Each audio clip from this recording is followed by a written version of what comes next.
राधे श्याम।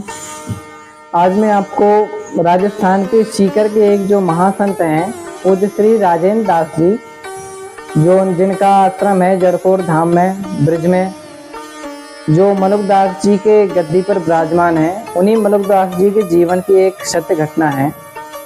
मलुकदास जी वैसे तो जीवन में बचपन से ही भगवान की आराधना करते थे, लेकिन उनको उतना विश्वास नहीं था।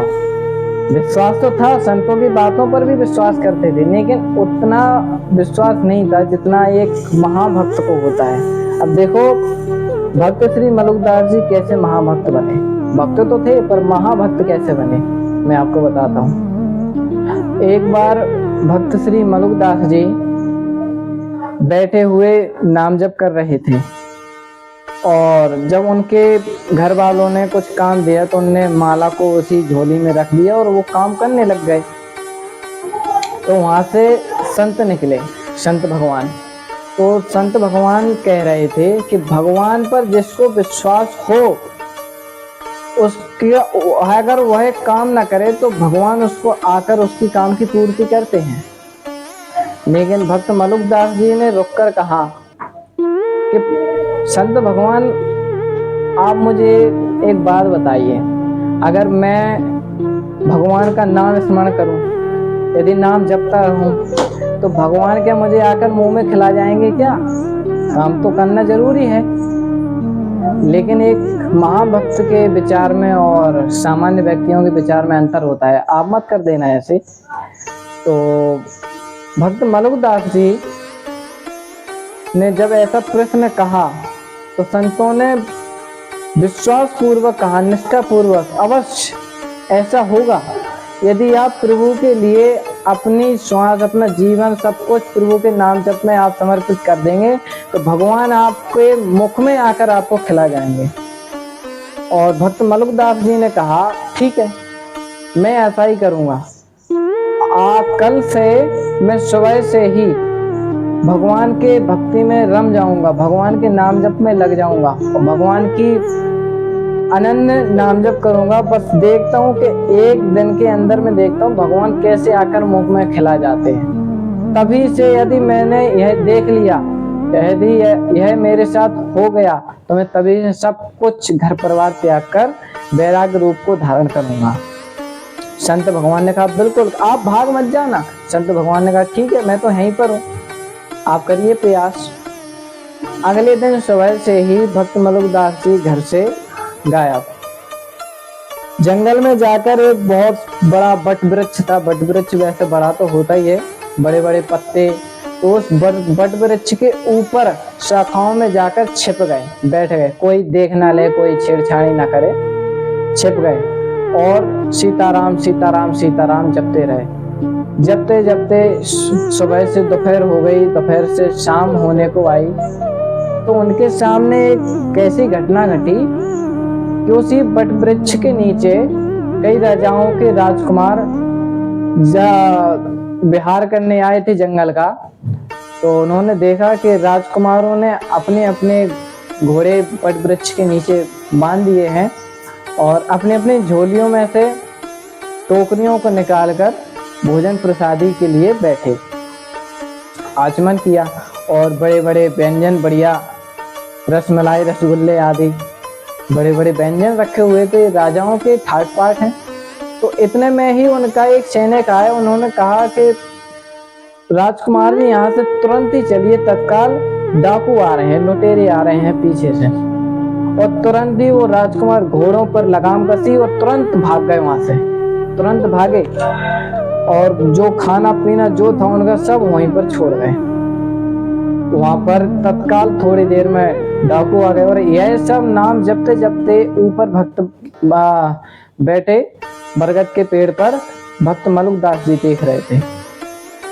जब डाकू आए तो डाकुओं ने कहा कि बड़ी भूख लगी है, कुछ खा पी लेते हैं, देखो कितने अच्छे अच्छे व्यंजन पकवान रखे हैं, लड्डू वगैरह।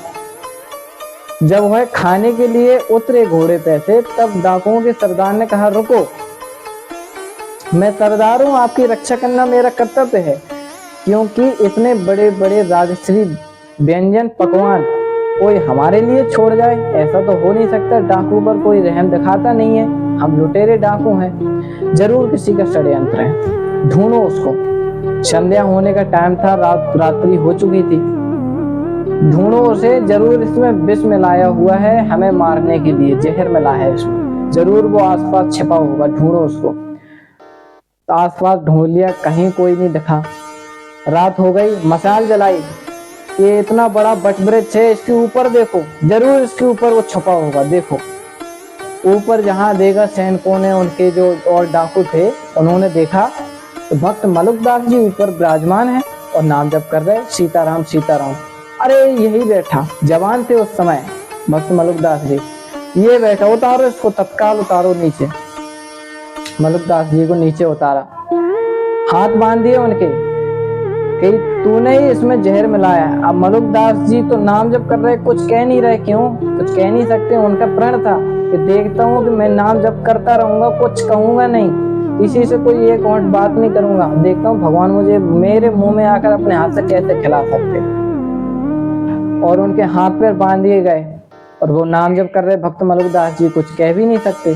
और उन डाकुओं ने उन्हीं व्यंजनों को उठाकर उन्हीं भक्त मलुकदास जी के मुंह में ठुसा ठुसा कर उनको खवा दिए, सारे व्यंजन खिला दिए, सारा भोजन समाप्त कर दिया। क्यों, दिन भर से भूखे भक्त मलुकदास जी भूखे थे, सारा व्यंजन खा गए और नाम जप भी करते रहे और वहीं पर उनको पड़ा छोड़ गए।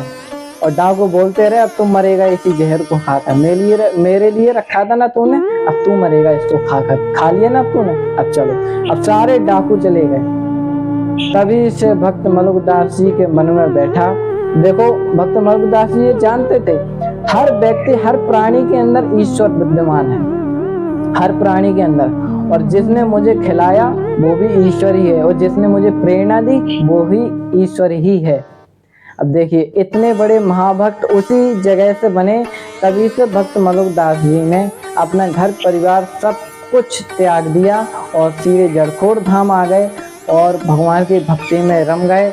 देखो, भगवान पर विश्वास करना जरूरी है, हम सभी को जरूरी है, क्योंकि आजकल ऐसा हो रहा है कि संतों पर अविश्वास ज्यादा फैल रहा है, लेकिन विश्वास कम फैल रहा है, लेकिन विश्वास करना जरूरी है। भगवान पर, ईश्वर पर दृढ़ विश्वास होना चाहिए। यदि ये अपन को इसका कहने का आश्रय यही है कि भक्त मलुकदास जी के चरित्र से, जीवन परिचय से यही अपन को जानने को मिलता है कि भगवान पर दृढ़ विश्वास करना चाहिए।